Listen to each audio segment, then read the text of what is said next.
Hello and welcome back to the Wrestling Group on YouTube. Today we are doing our top 5 again, but we are doing another top 5 pay-per-view matches. As WWE Crown Jewel tonight, I thought, I wonder if there's been 5 really good matches from the Crown Jewel pay-per-views.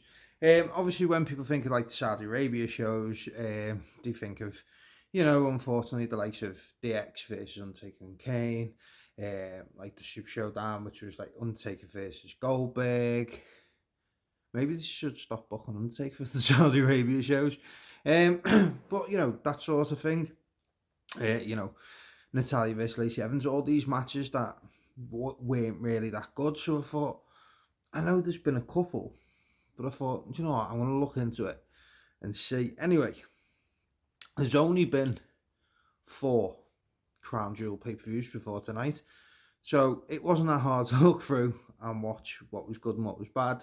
You sort of have an idea just looking at the card which ones would have been the good ones, which ones would have been the bad ones. So I went through anyway, watched loads of matches from the pay-per-views, and I've come up with a list of top 5 matches. Obviously 5 being the lowest and number 1 being the best Crown Jewel pay-per-view match in history. So let me know in the comment section what your top 5 Crown Jewel matches are, and let me know obviously if you agree or disagree with any of my entries that I've put in, and if you think they're in the right order or in the wrong order. So we will start with number 5. Back in 2021, back in like 2 years ago, Big E defends his WWE Championship against Drew McIntyre. You know what, Big E, a few people said, his well, a few people, a lot of fans say his WWE Championship reign wasn't the best, and I'd probably agree, it weren't great, but it was still good to see him as WWE champ. These guys, the likes of Kofi and Big E, these are guys that you just never think WWE are going to push. So when they actually do win the belts and they have a run, maybe our expectations are a little higher than what they should be, but it was still enjoyable and great to see Big E as WWE champion. Now, Drew McIntyre, I mean, if you've watched literally any of my videos over the last years, you'll know I'm a massive Drew McIntyre fan, and I believe Drew McIntyre should be WWE champion right now. Unfortunately, Roman Reigns is in his 18-year reign as champ, so that isn't happening. But two big guys, two strong guys, and they went at it back in Crown Jewel 2021. So the match starts with a good back and forth, with a more serious Big E than usual. Looks like he's got a bit of a point to prove, that he could be the main event guy. He's not long beat Bobby Lashley for the WWE Championship. McIntyre takes control with a belly-to-belly outside the ring for a perfect spine buster for the 2 count. Big E hits 3 belly-to-belly suplexes before getting a 2 count from a big splash. Both guys try to outdo each other with the big moves. Quite a bit of back and forth, a bit of McIntyre hit 1 or 2 big moves and then Big E will do the same. Big E hits a Uranagi, which was pretty perfect to be fair, for the 2 count. Drew McIntyre hits the Future Shock DDT, only gets a 2 count as well. Drew McIntyre kicked out of the big ending, which I thought was good. Some finishes you can see, protected well, but Drew kicking out of a big ending shouldn't really be a shock, considering how great Drew is and what an athlete he is. Big E manages to duck a Claymore kick, and Drew ends up connecting with a second.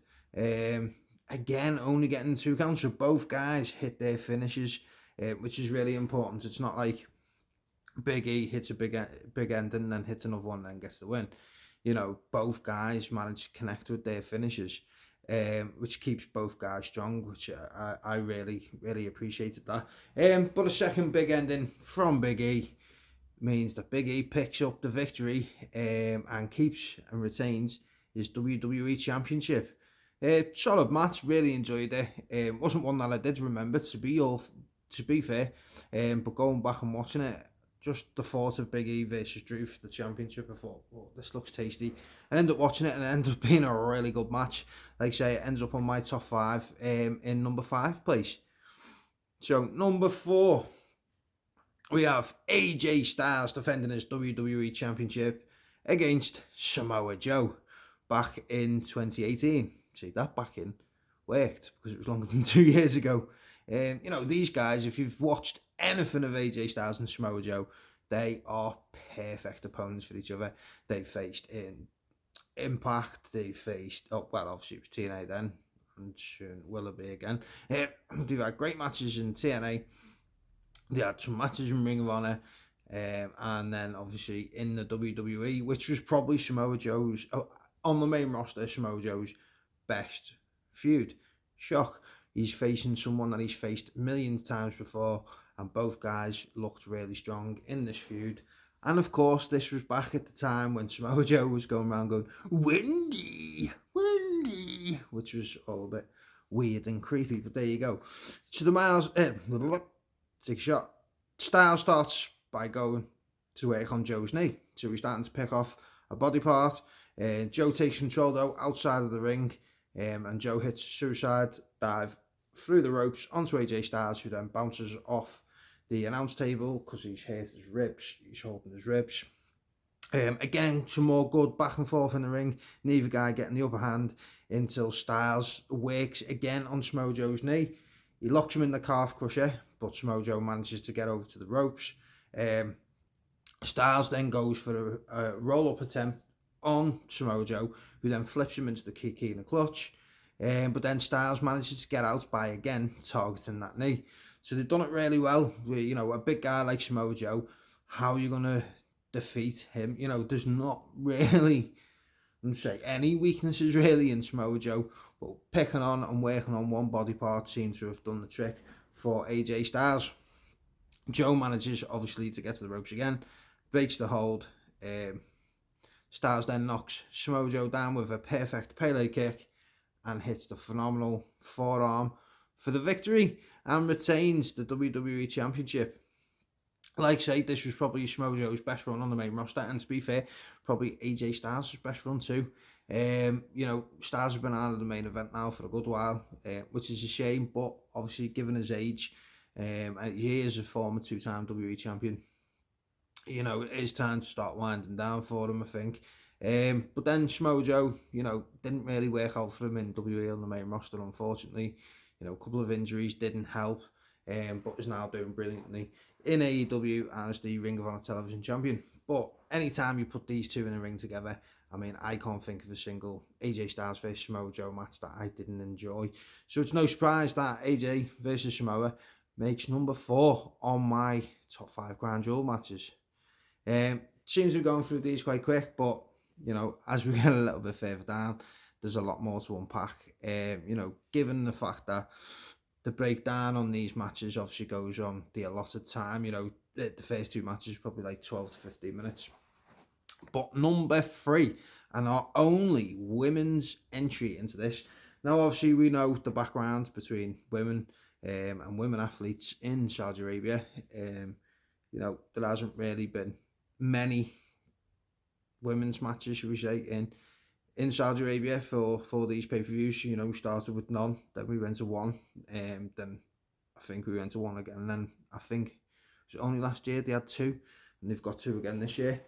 But for the most part, when the women are given their chances for these pay-per-views, they take the chance with both arms and put on some fantastic matches.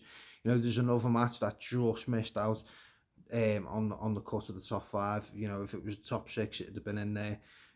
But this match is Becky Lynch defending her SmackDown Women's Championship against Bianca Belair and Sasha Banks in a triple threat match from 2021. There's that one again. So we have Blair ejecting Becky from the ring, takes control early on Sasha Banks before Blair then gets thrown outside. We see some good back and forth between Sasha and Becky. Obviously, them two have worked together for years, including NXT. We've had some fantastic matches and rivalries from those two. Good showing from all 3 women, getting a period of time on top, which I thought was clever. Each of the 3 wrestlers in the ring had a period of time where they looked like they could win and dominate the match, which kept them all three of them equal, which I think in a triple threat match can be really important. Depends on which way you're going with it. Sometimes it works where you have one bit of a cowardly one and then picks up the victory at the end. But I like the way they've done this, where all three are former women's champions at this point, so it made sense to keep all three of them strong and equal. Becky hits the Bexploder on Bianca, and then Sasha gets a double 2 count. So she hits one and then the other, and then leans across and pins both of them. But they both kick out. Combination of different pin attempts between Bianca and Sasha, neither getting the win. Sasha hits three amigos, and then she locks in the bank statements on Bianca Belair. Same time as Becky Lynch locks in the disarmer. So as the commentators pointed out, which was good of them to be fair, was if Sasha actually Bianca actually taps out, she's in 2 submission moves, so who gets the victory? But we see this a lot of times in triple threat matches. We get a backstabber and a bank statement on Becky, but Bianca breaks it up. Sasha uses Bianca's hair to deliver knee strikes to the face, which I thought was quite clever. Bianca obviously uses long hair to whip her opponents, whereas obviously she was held by the hair and pulled into knees to the face, which I thought was really good. Becky hits a manhandle slam on Sasha Banks for the 2 count. All three end up on the outside, and Becky jumps off the announce table with a crossbody onto both of them. She rolls Bianca into the ring and locks in the disarmer to try and get the win. Sasha comes to break it up, but Becky reverses and locks both of them in a disarmer, so one on top of the other. Again, which I thought was quite cool. Sasha reverses the manhandle slam, but Bianca then hits the KOD on Becky. Sasha and Bianca end up getting into it. They go onto the outside. Bianca's in the ring. Sasha manages to drop her, pull it out. Sasha then runs in to get Becky, obviously running in to get the cover. But Becky cleverly slips it into an inside cradle, holds down the ropes and gets the 3 counts. And again, another bit of good commentary, because I can't remember who it was. One of them was screaming out, she got the ropes, and it's like, it's a triple threat, so it doesn't matter. And I thought it was clever to put that in, because I do think a lot of people do forget when it comes to triple threat and what the rules are. So obviously Becky gets the roll up and retains the title. Again, all three of them looking strong and put a really good showing on. This match went about 19-20 minutes, which is really good considering at the very first one they didn't get 2 minutes. So again, another good showing and another good match, well worth checking out. All these are obviously available on the WWE Network. If you have it, log on and check them out as you build up to the Crown Jewel pay-per-view again tonight. Number 2 is Roman Reigns versus, can't believe I'm going to say, Logan Paul for the WWE and Universal Championships in the main event of last year's Crown Jewel in 2022. I've made no secret, I've not hid the fact that I am not a fan of the Paul brothers. I don't like them. Don't like their attitude, don't like the way they handle themselves. I don't know, something about them, they just annoy me really bad. But the one out of the two that I do prefer, if you can say, would be Logan. Obviously I watched them both in the boxing world, which the last event they did was utterly shocking, and proves why only boxers should box. But to be fair to Logan Paul, he's come into the WWE, and it's not an easy thing to do coming into wrestling, especially as an outsider, I wouldn't even really say celebrity, like a B-class celebrity, if you like.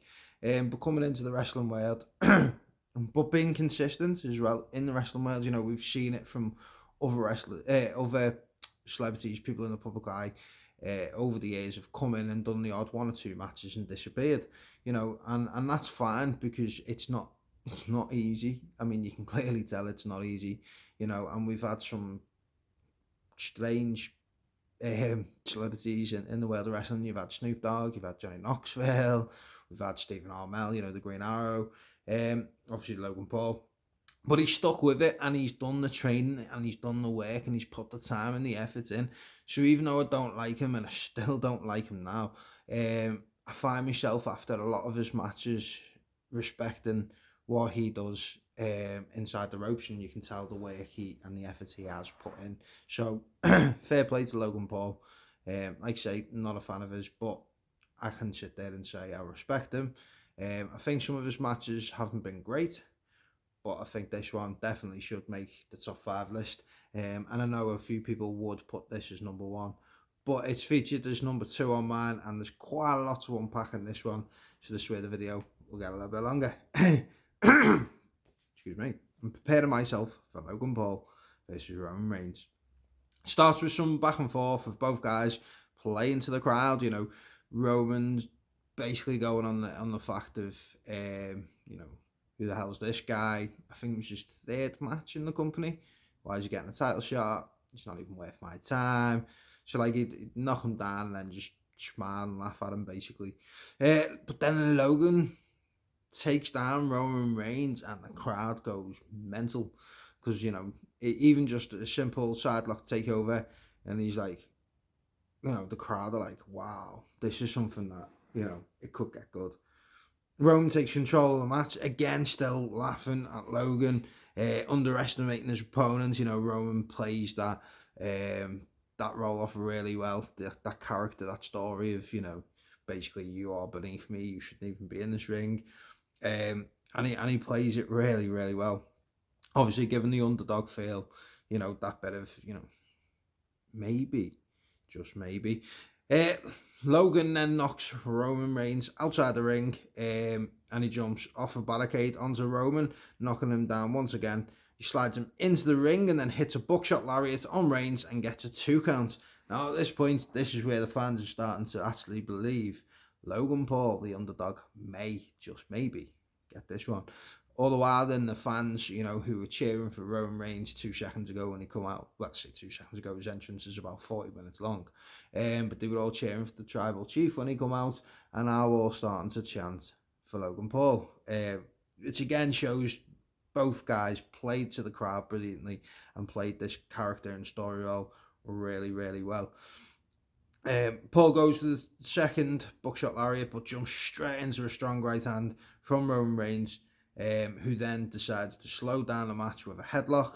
And Roman then easily starts to dominate, picking off his opponent. But again, in some places where he probably should have went for the pin attempt, he didn't. Roman then reverses a sweet chin music into a sweet or Uranagi for the 2 count. Logan hits a strong right punch and then a Superman punch. He hits Roman Reigns with his own Superman punch for the 2 counts. Now, there is a part in this that I didn't put in, which I've just remembered. You know, at one point, Logan bounces off the ropes and hits a flying forearm. And I think Michael Cole absolutely wets himself going, oh my God, he's just hit him with a Superman punch. He's hit him with his own move. And it's like, even when he said the replay, you're like, no, it's just a flying forearm. So then when he actually does hit the Superman punch, like, oh yeah, he hit the Superman punch again. And it's like, no, but he didn't. It's the first time. So the reaction you give for the first time, you wasted because it was a flying forearm. But anyway, there you go.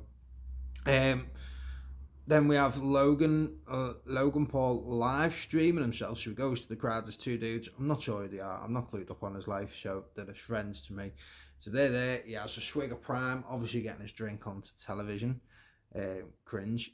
And then takes the mobile phone off one of the other dudes, goes up to the top turnbuckle, sticks Roman Reigns on the announce table, goes up the turnbuckle, live streams on his phone, which the video is still online if you want to look for it, and then jumps off the top turnbuckle onto Roman Reigns through the announce table, which, to be fair, was a pretty cool video to watch, in all honesty, and he hits the move perfect. You know, that is the thing that I do remember when I think of Roman Reigns versus Logan Paul.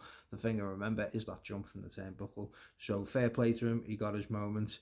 But then we have the Usos arrive to take out Logan Paul's friends, which is all about, yeah.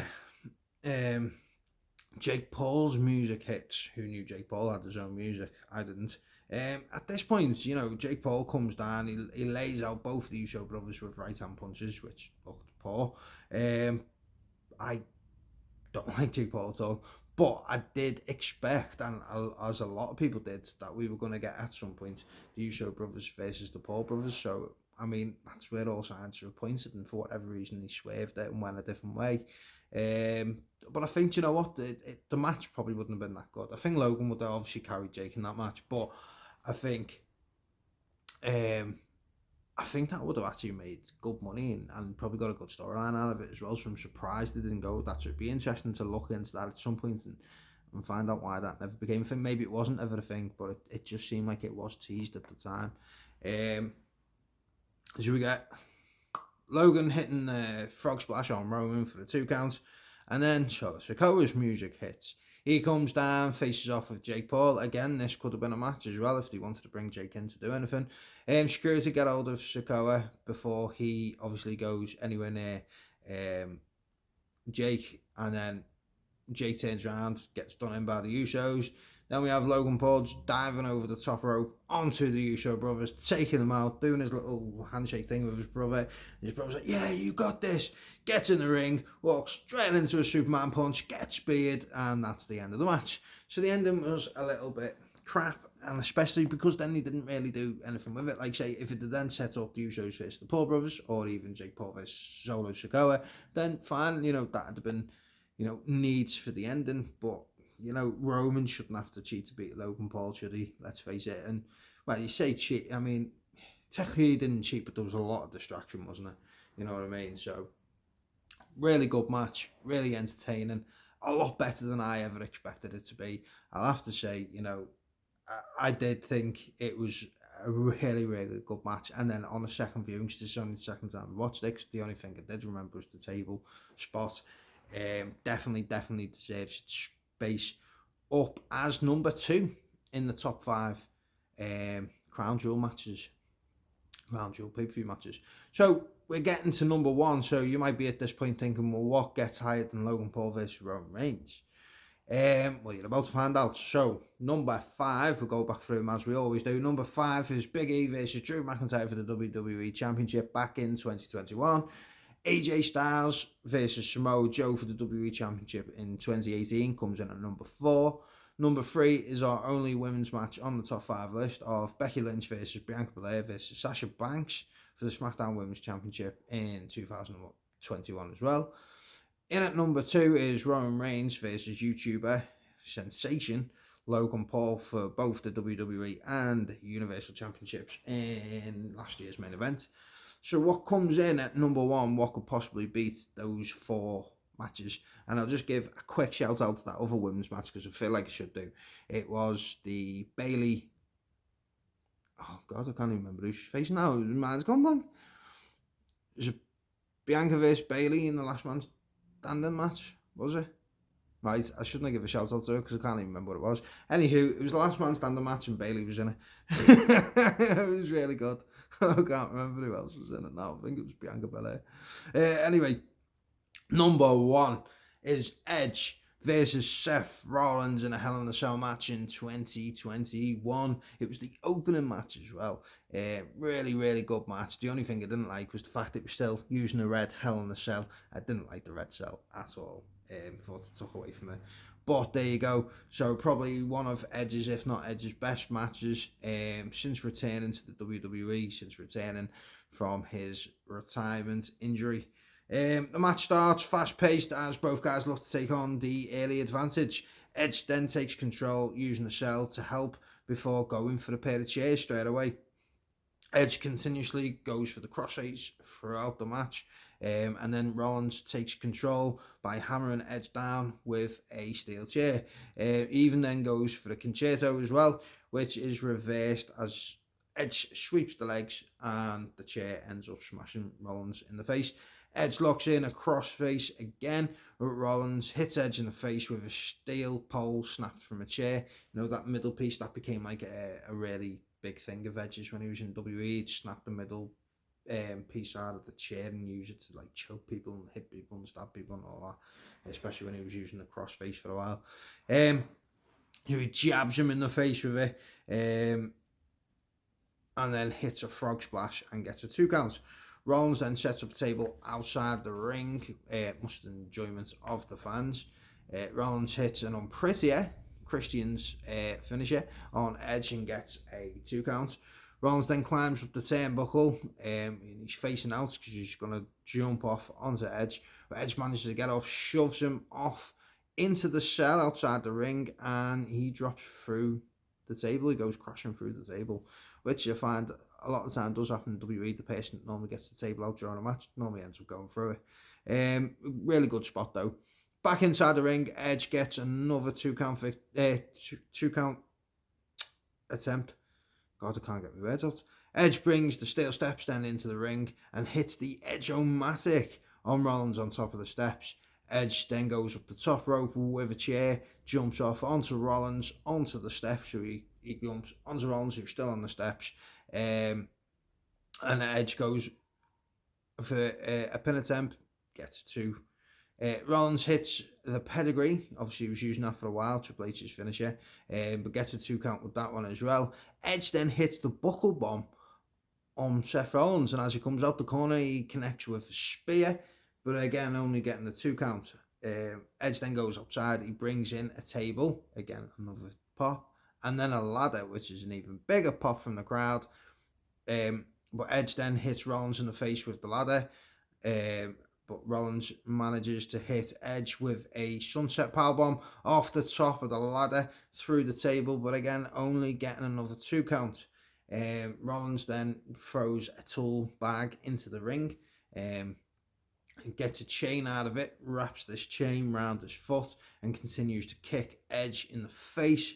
He then goes for the curb stomp onto Edge, onto the chair, so he puts the chair underneath Edge's head like the concerto. And as Edge comes up, he goes to hit him with a curb stomp, obviously with the chain wrapped around his foot.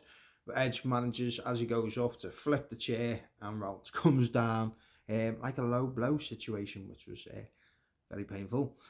Edge then puts Rollins in the crossface, and as Rollins is clambering, he clambers towards that tool bag that was there and gets a wrench out. Edge takes the wrench from him, puts it through his mouth as part of the crossface deal, as he was doing towards the end.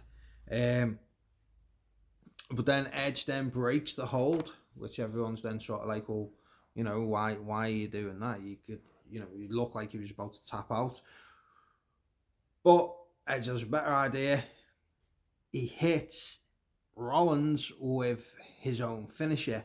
He hits Rollins with a curb stomp onto a chair and picks up the 3, picks up the victory, and takes number 1 in our Crown Jewel top 5 pay-per-view matches of all time. Say of all time, there's only been 4 pay-per-views, but there you go. So, let me know in the comment section, do you agree with my top 5 list? Do you agree in the order that it's in as well? Let me know what you think. Let me know if you're excited for the WWE Crown Jewel pay-per-view tonight. I think in the UK it's about 5 o'clock, I think. Maybe 6, 5 o'clock, I think I've seen. So, I'll probably end up watching that live, mainly just for the fact that it's not on at 1, 2 o'clock in the morning, which is always enjoyable when pay-per-views aren't at that time. So I'll probably give it a watch and see how we get on. But there you go. That is my top 5 list. Like I say, let me know in the comment section. Do you agree? Disagree? Is there any matches that you feel like I've missed off? Is there any matches that should have been higher than what they were? Let me know. As always, thank you for watching. Give us a like, comment, subscribe to my YouTube channel if you haven't already, and be sure to keep an eye out for more wrestling related content coming your way very soon.